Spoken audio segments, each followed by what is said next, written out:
The numbers keep growing in a fungal meningitis outbreak tied to steroid shots. More than 400 people are sick. 30 have died, including one person from North Carolina.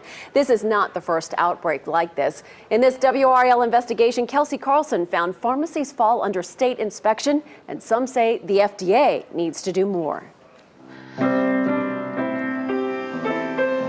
For a former music teacher, this music is a miracle.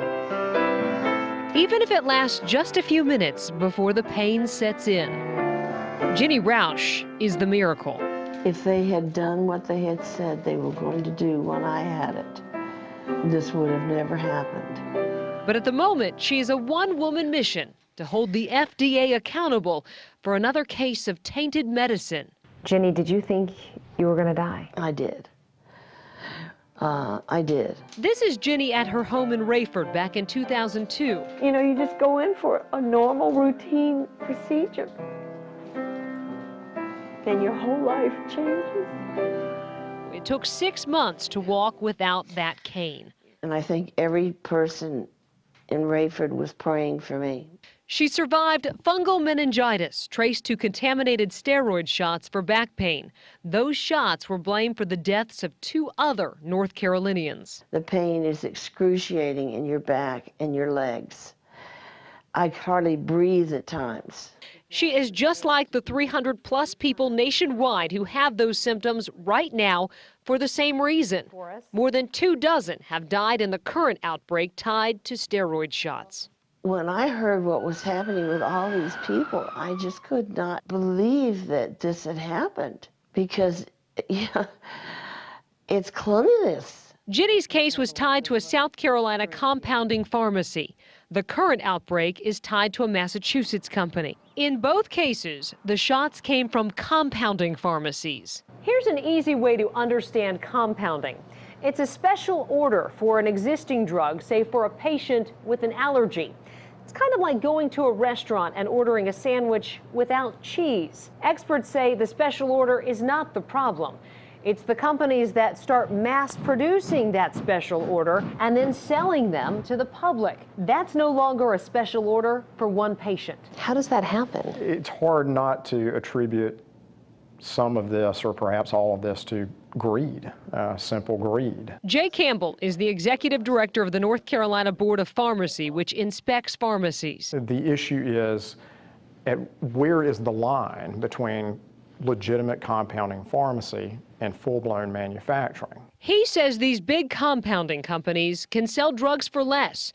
He believes they need FDA inspection, but often operate in the gray area, avoiding oversight. If it's manufacturing, the FDA certainly has the authority to regulate that. 8 state inspectors cover 1,600 pharmacies across the state.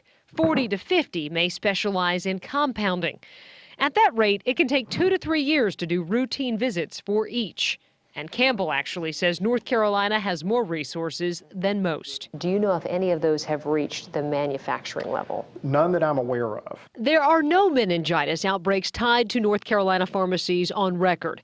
But in 2005, there were large drug orders from the Triangle Compounding Pharmacy called into question after a woman died using the company's numbing gel for hair removal. No problems with that company have been reported since. When we went through 2 years of state inspections for all North Carolina pharmacies, no major problems were found. However, inspectors did note that several times compounding areas needed to be cleaned better to avoid cross-contamination of drugs. And there were a lot of expired medicines still on the shelves.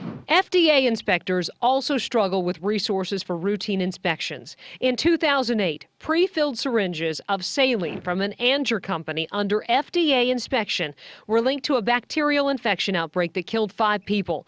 These photos show the filthy conditions inside the Am2Pat facility. 2 managers pleaded guilty and the president is on the run. After a 2005 warning letter, inspectors found no major safety violations in annual visits leading up to that outbreak. Ginny Roush doesn't know what the answer is. And I just don't feel that we should ever have to have this conversation again.